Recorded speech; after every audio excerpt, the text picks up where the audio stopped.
Hello and welcome to Bear News. I'm Michaela Lander. And I'm Ashley Franco. Coming up on today's show, there are many new leaders coming to our campus next school year. From updates on the new university president to student senate election results, we have all the information. And later, Wells Fargo might leave our campus. Stay tuned for our investigative report. We've got all that and more on this episode of Bear News. Don't go anywhere.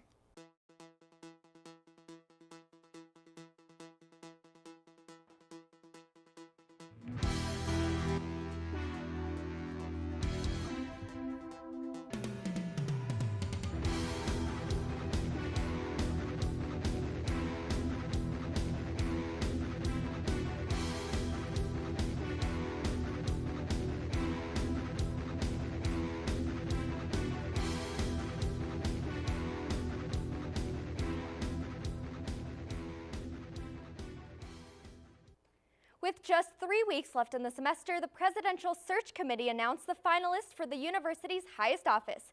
As Bear News reporter Nadia Huerta tells us, Dr. Andrew Feinstein from San Jose State University is set to be the next president of UNC. Feinstein comes to UNC after 29 years spent working in higher education. More recently, he served 4 years as the provost at San Jose State. While there, he worked to improve students' retention rates and co-developed the Office of Diversity. He received his bachelor's and master's degrees in hotel administration from the University of Nevada, Las Vegas, and he completed his PhD at Pennsylvania State University.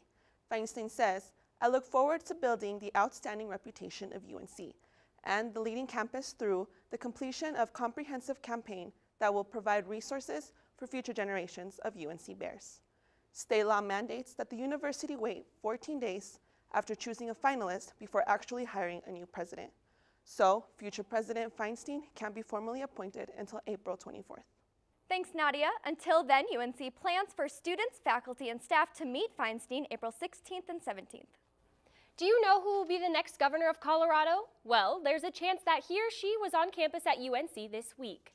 Monday night, UNC hosted a gubernatorial debate between 7 of the men and women vying to become our next governor. Bear News helped organize the debate along with Student Senate, the Political Science and International Affairs Club, and the Greeley Tribune. In attendance were Democrats Mike Johnston, Eric Underwood, and Donna Lynn, and Republicans Greg Lopez, Steve Barlock, and Doug Robinson. Libertarian Scott Helker also participated. Denver 7 News anchor Ann Trujillo and UNC political science lecturer Gregory Williams moderated the debate. Topics of discussions ranged from issues such as taxes and teacher pay to gun control and state water rights. Hosting the event was a first for the university and gave students, staff, and the Greeley community the opportunity to get to know more about some of the candidates. Well, the results are in. Last week's voting wrapped up another year of elections for student government at UNC. After all the hard work of the campaign, we finally know who will represent the students for the next year. Junior Tim Hernandez came out on top in the much-anticipated race for student body president, beating out student counselor Lobna Al-Sarraj and sophomore Joseph Michael Milanazzo. Al-Sarraj sought to become the first international student president. She said, although she comes from another country, she still has strong roots right here in Greeley. I'm originally from Saudi Arabia. I have been living in the States for the past 10 years. More specifically, I've lived here in Greeley for the past 10 years. So I guess you could say I'm a Greeley native. Greeley is my second home. Hernandez has been an active member on the UNC campus, most notably organizing the DACA Solidarity Rally last fall. He ran a campaign focused on providing an authentic representation of the UNC campus. After the election, Hernandez sat down with Bear News to discuss the campaign and what the future holds for Student Senate. Hernandez has been an active member on the UNC campus, most notably organizing the DACA Solidarity Rally last fall. He ran a campaign focused on providing an authentic representation of the UNC campus. After the election, Hernandez sat down with Bear News to discuss the campaign and what the future holds for Student Senate. My entire campaign platform was built around what students wanted to see, their ideas. And so the two of the biggest things that they told me was there's no chance to unify here. And so we talked about things like tradition and bringing a tradition to UNC and actually using that as a space for all students to come together and building something like that that people can respond and engage with, and they meet people from all these other things to continually collaborate. And the second thing was student values. We don't have student values, at least not well enough. And every other college you go to, they'll be on the floor or in the staircase or on a mural or something like that. And coming up with those as a student body, I think, is important, and they can adapt and change to our student body as we progress. But coming up with something that students can relate to other students with, that we're using as a bracket for our student body, I think proposes a chance to unify, and which is ultimately the way we want to build. This is Tim's first run for student government office, so the election process was a new experience for him. He said he was surprised by what worked and what didn't work during the campaign. While Hernandez was the campus favorite, results are not official pending any grievances that are filed. Official results are anticipated this Friday. Well, other candidates had a busy week campaigning, trying to gain your vote for Student Senate. Did your candidate win? Malika Michelle Fuller is your new Student Senate trustee, along with Christian Jenkins as Director of Finance and Michael Moss as Director of Student Affairs. For a full list of counselors for each college, visit UNC's student homepage. This year we saw one of the highest levels of voter turnout of any past election. Aside from elections, this week is the university's Appreciation Week. You'll see tables set up around campus where students can fill out cards recognizing people and aspects of UNC they appreciate. Development and Alumni Relations sponsors this event to promote positivity and recognition on campus. In conjunction with Appreciation Week, last week was Graduate Student Appreciation. The Graduate Student Association held events to recognize their students and ended the week with Research Day, which allowed grad students to present papers they have worked on all year. Current student body president Kevion Ellis missed the last Student Senate meeting while he joined the Board of Trustees in Denver to decide between the candidates for UNC's new president. The presidential search was difficult due to the outstanding number of qualified candidates. Meanwhile, Student Senate remains busy as the end of the semester gets closer. It's windy this week in Greeley. What are current conditions, Michaela? Mostly cloudy skies with temperatures at 54 degrees and winds 8 miles per hour. Believe it or not, right now in Greeley, we have a red flag warning for high winds. That's going to last from now until 9 p.m. on Thursday. 39 degrees for our 8 a.m. classes, 40 for 9 and 10 a.m. classes. But look at those winds, 30 to 37 miles per hour. Now that's a lot stronger than we're used to, so make sure if you're walking or driving to school tomorrow, you keep that in mind. I have when those winds are going to end in my full forecast, so stay tuned. Bad news if you've got an account with Wells Fargo. There might not be a branch in the University Center next year. Both Wells Fargo and the card office push students to open accounts with them.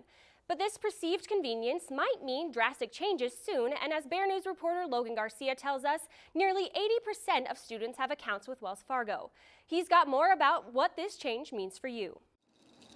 Located in the lower level of the University Center sits UNC's very own Wells Fargo branch. Our history together goes back nearly 20 years, through a few contract renewals.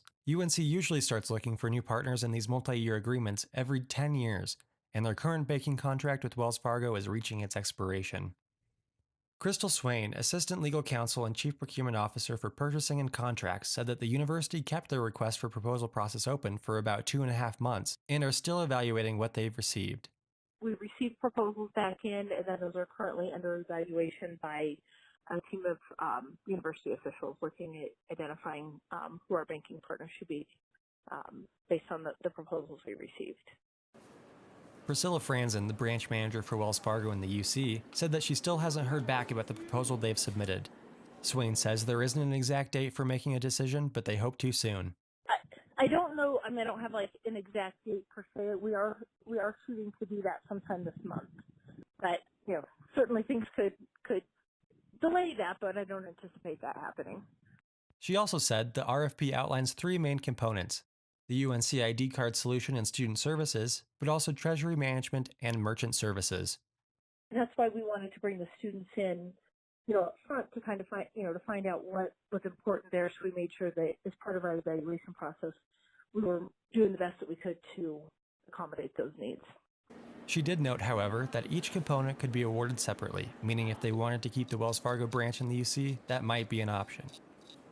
One of the things that we had done through the course of the RFP process was said that we could award them separately, that merchant and treasury may, not saying it would, but may be awarded separately from the student-facing side, whatever was in the best interest of the university. Earlier this year, Franzen spoke with members of Student Senate about their possible departure, saying it made her sad and that connections are important.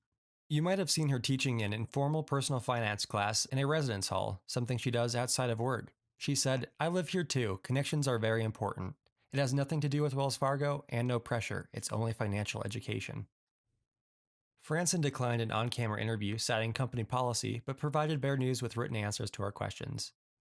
Because of competition reasons, she wasn't able to provide the percentage of students with open accounts, but in documents posted on the UNC card office website and verified with the business manager in the card office, nearly 80% of students had accounts with them during the last fiscal year. Franson said that students can still bank with Wells Fargo even if their contract isn't renewed, but students wouldn't be able to link their debit cards to their UNC ID. They would, however, still enjoy a monthly fee waiver while they're students. There's no doubt that having a bank on campus is convenient for students, but even without a branch in the University Center, they have 6 other branches in Greeley alone. Franson said their technology improves every year.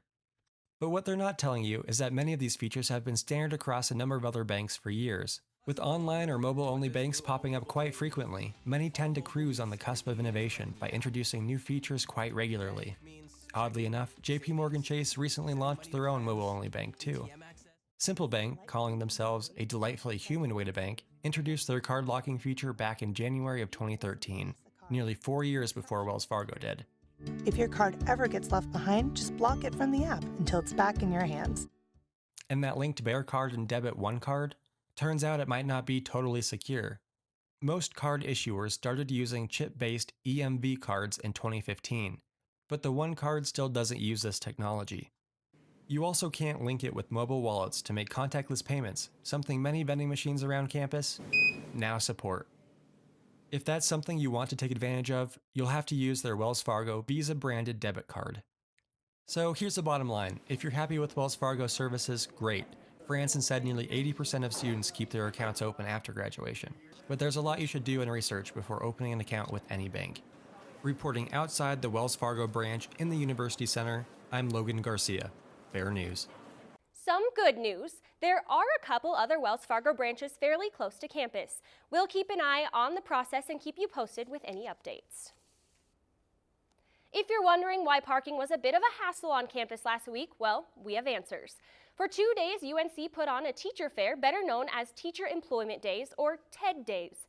TED events are primarily for graduating students, alumni, and community members seeking employment and education.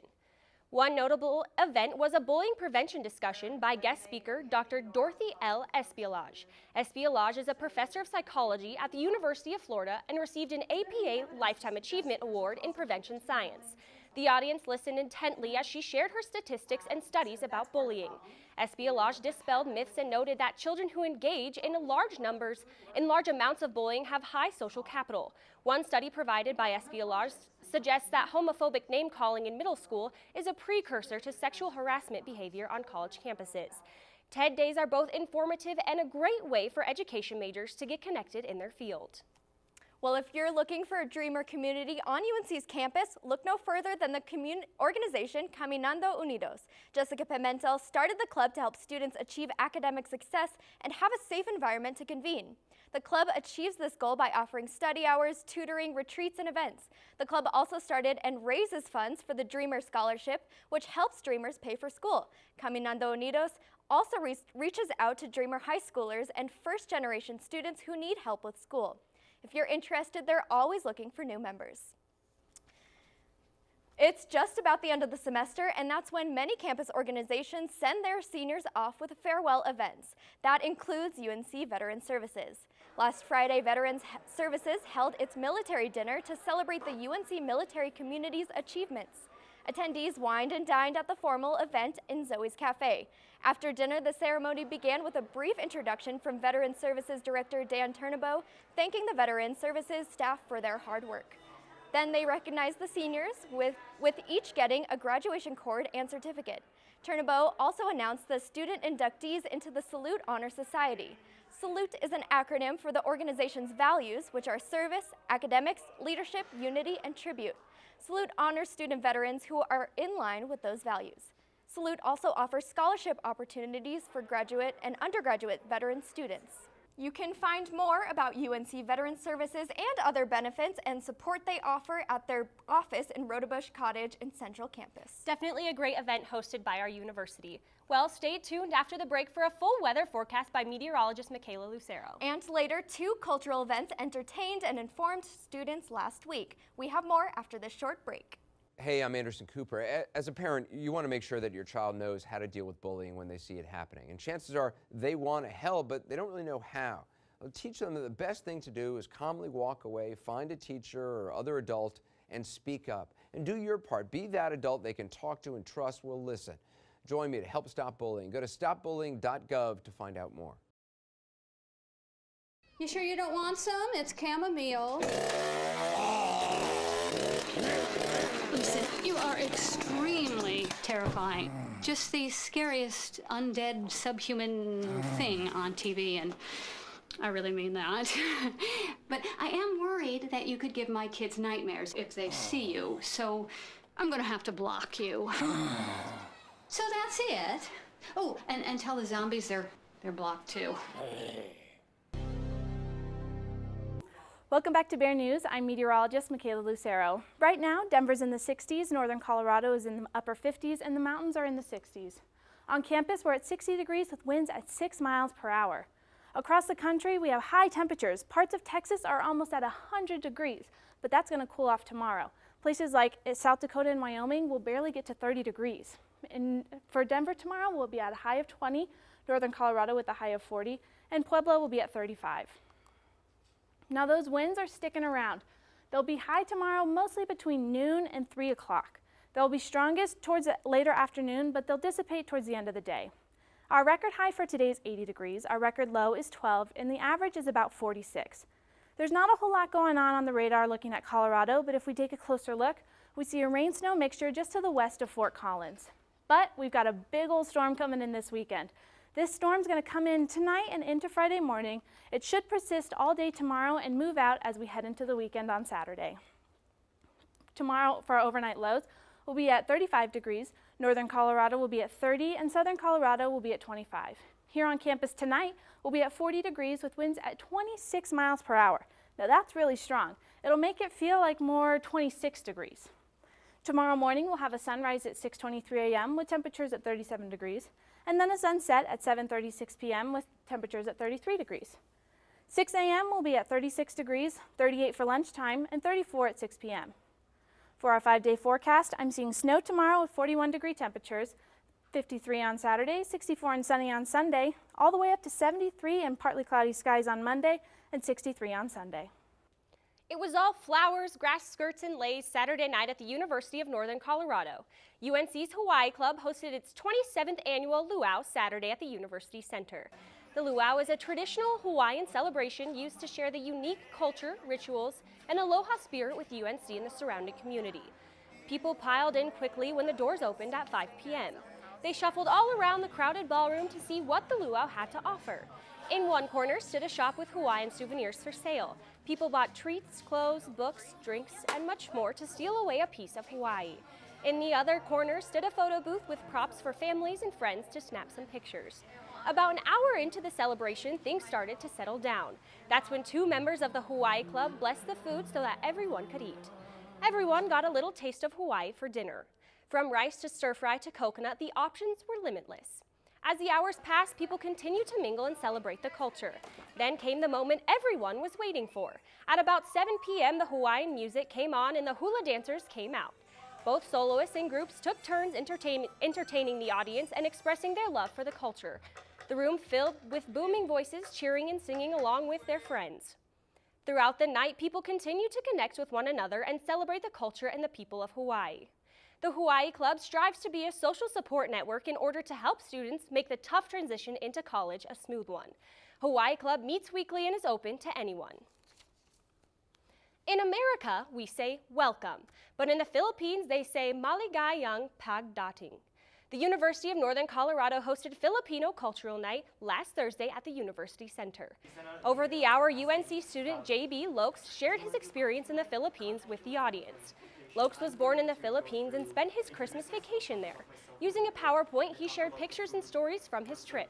Not only did students get to see the Philippines through Lokes' eyes, but they also got a taste of them. They could munch on lumpia, which is a Filipino egg roll. From Aslamal to Manila Bay to Mount Iriga, Lokes did it all. He said his experience in the Philippines was everything he had hoped for and more. Because Lokes visited his hometown over Christmas break, his presentation mainly focused on the rituals and traditions of the Noche Buena feast. The Noche Buena feast is a giant Filipino dinner for the family on Christmas Eve. Lokes shared many more Filipino rituals and traditions with his peers throughout his presentation. With just 4 people in attendance, Lokes took advantage and connected with each individual in the room. Filipino Culture Night allowed students to celebrate and learn about the culture, make new friends, and try new things. If you missed out on Filipino Night, not to worry. UNC has Filipino Club on campus where you can connect with one another and learn about the diversity in the world. Every college student can use a little more zen in their lives. Last Wednesday, students took a break from their busy schedules to participate in yoga on the lawn at Turner Green. Group fitness instructors conducted the free outdoor yoga classes. This event was part of the National Public Health Week, but all students were welcome to attend. 2 graduate students led the classes, which ran every half hour. Participants could also receive snacks and water. Students and community members began in the morning with sweatshirts and ended in sunglasses and shorts. The first class focused on breathing techniques and basic yoga poses. Instructors went around and helped beginners find their center and use muscles they may not use in everyday life. Calming music played on a loudspeaker during each class session, and at the end of the session, students closed their eyes, took deep breaths, and went back into the stressful world that is college. The Graduate Student Association held all sorts of fun and relaxing events for students all around campus. Graduate Student Appreciation Week may be over, but if you know a grad student, don't forget to let them know that they're appreciated. A new book launch is coming to UNC. Greeley High School students teamed up with UNC students and professors to publish a multilingual book describing personal stories of hardships and love these students faced. The book is meant to bring unity and awareness to the refugee issue facing the nation. The launch is Monday, April 23rd in Michener Library from 3:30 to 5. Everybody is welcome to attend. Stay tuned in the coming weeks for the BearNews coverage of the event. The votes are counted and the results are in. That's right, the 2018 Student Senate elections are history. But how many students actually voted this year? Well, BearNews reporter Sarah Methuselah asked students if they chose to be involved in this year's elections and why. I'm Sarah Methuselah reporting from the University Center, asking students if they voted in Student Senate elections. I did, mainly just because a lot of the girls in my sorority were running for positions, and I just think it's an awesome way to help out the UNC community. Yeah, and I did. I knew a lot of organizations that had members that were, running for positions, and I thought it would be great to get more Greek life into the Student Senate. I actually didn't really hear about anything like that, so. I did not vote in Student Senate elections just because it's the end of the semester and I'm doing so much homework right now, so I didn't get the chance to vote. I actually did not. The reason was because we had a lot of things going on with the timing of things. There was a week-long event going on for the entire Greek life, and the focus wasn't on Student Senate, even though it probably could have been or should have been. So, I did because I felt someone I knew is running, and I felt like they really deserved the position that they were going for. I did because I think it's important to elect the correct people to represent our university. I voted via email just because I think it's important to know who's in charge of your school, and I wanted to have a say in who was doing it. Reporting from the University Center, I'm Sarah Methuselah, BearNews. Student Senate meetings are open to the public and are a great way to get to know the new members of UNC's governing body. And to the new student body, we can't wait to see all of the hard work you do next school year. And that's our show for tonight. Thanks for joining us this evening. Be sure to look for us as our reporters cover weekly events around campus. Until then, visit our website, bearnews.tv, where you can find links to our Twitter and Instagram, catch all of our previous episodes, and read more about the stories we cover. Be sure to follow us, and we'll see you next week.